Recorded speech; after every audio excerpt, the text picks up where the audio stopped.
السلام علیکم موئیز، کیسے ہیں آپ؟ وعلیکم السلام، میں بالکل ٹھیک ہوں انشا، آپ کیسی ہیں؟ الحمدللہ۔ ارے آپ کون سی کتاب اتنی توجہ اور دلچسپی سے پڑھ رہے ہیں؟ یہ کتاب جو میں پڑھ رہا ہوں اپنے عہد کے بہت بڑے مصلح اور دانشور شیخ سعدی کی حکایات اور اخلاقی کہانیوں پر مشتمل ہے۔ ارے واہ، میں کل ہی ان کی سوانح عمری پڑھ رہی تھی۔ واقعی؟ کیا آپ مجھے بھی شیخ سعدی سے کچھ متعارف کروا سکتی ہیں؟ جی بالکل ضرور۔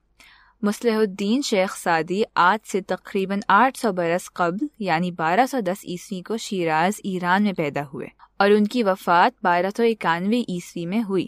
انہوں نے مدرسہ نظامیہ بغداد سے رائج علوم میں تعلیم حاصل کی۔ وہ فلسفے، ادب اور شاعری میں پہچان رکھتے ہیں۔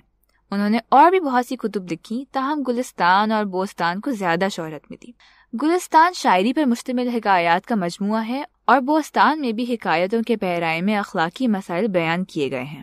ان کتب کا کئی زبانوں میں ترجمہ بھی ہو چکا ہے اور یہ علمی مدارس کے نصاب میں طویل عرصے سے شامل ہے۔ آپ جانتی ہیں اس کتاب میں بھی گلستان اور بوستان سے حکایات لی گئی ہیں۔ اچھا، کیوں نہ ہم اس کتاب میں سے چند منتخب حکایات کا مطالعہ کر لیں؟ ضرور، بالکل۔ شیخ سعدی ان حکایات میں کبھی کسی سخی انسان کے بارے میں، کبھی دنیا کے بارے میں، کبھی اپنے قریبی دوست کی ضرورت سے بے خبر رہنے کے بارے میں، کبھی اللہ کی نعمتوں کا شکر ادا کرنے کے بارے میں، کبھی بے موقع بولنے کے بارے میں، تو کبھی خاموشی کے فوائد اور علیحدگی اختیار کر لینے والے احباب کے ساتھ سلوک کے بارے میں نہایت عمدگی سے بات کرتے ہیں، جو انسانی اقدار اور گہرے فلسفے سے بھری ہیں۔ اچھا۔ ایک جگہ شیخ سعدی فرماتے ہیں، میں ساری زندگی 2 بندوں کو تلاش کرنے میں ناکام رہا، ایک وہ جس نے اللہ کے نام پہ دیا ہو اور غریب رہ گیا ہو، دوسرا وہ جس نے ظلم کیا ہو اور اللہ کی پکڑ سے بچ گیا ہو۔ بہت خوب۔ میرے اچھے وقت نے دنیا کو بتایا کہ میں کیسا ہوں، اور میرے برے وقت نے مجھے بتایا کہ دنیا کیسی ہے۔ ارے واہ، میں نے ایک جگہ پڑھا کہ ایک دن شیخ سعدی کے گھر ان کا ایک پرانا دوست کچھ رقم مانگنے آیا۔ شیخ سعدی نے دوست کو رقم دے کر رخصت کیا اور پھوٹ پھوٹ کر رونے لگے۔ بیوی کہنے لگی کہ اگر رقم کی واپسی کی امید نہیں تھی تو کوئی بہانہ کر دیتے۔ شیخ سعدی نے کہا، یہ بات نہیں ہے، رونا اس بات پر آ رہا ہے کہ میں اپنے دوست کی ضرورت سے اس قدر بے خبر کیسے رہا کہ اسے خود میرے دروازے پر آنا پڑا۔ ایک اور جگہ لکھا ہے کہ شیخ سعدی سے کسی نے پوچھا، کیسا حال ہے؟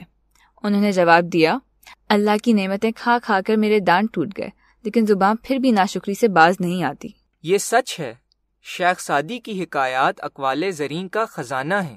ایک جگہ لکھا ہے، میں آج تک اپنی خاموشی پر نہیں پچھتایا، جب بھی پچھتایا اپنے بول پر پچھتایا۔ بے شک۔ اس سے تو خاموشی بہتر ہے کہ کسی کو دل کی بات کہہ کر پھر اس کو کہا جائے کہ کسی کو نہ کہنا۔ جو دکھ دے اسے چھوڑ دو، مگر جسے چھوڑ دو اسے دکھ نہ دو۔ واہ، کیا بات ہے! آپ نے مجھے نہایت عمدہ کتاب سے متعارف کروایا ہے۔